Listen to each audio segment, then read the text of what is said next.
Welcome to Luca and Miguel. Enjoy the video. You start by confirming gear and planning the signal path.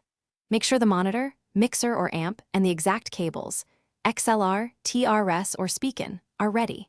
Power everything off before you connect. This prevents pops and speaker damage. Once done, read the monitor's impedance and wattage to ensure the amp can safely drive it.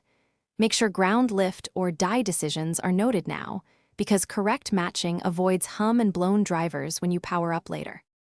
Next, you establish connections and initial levels. Plug the mixer's aux or monitor send into the amp input with balanced XLR or TRS. Use speakin for speaker level runs.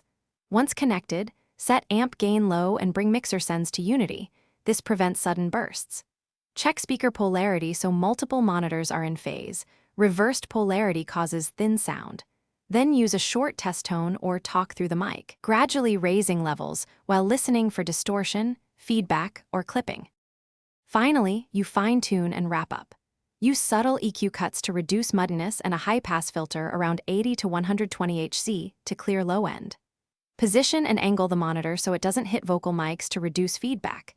Implement notch filtering if needed. Make a final level sweep with the performer and lock settings.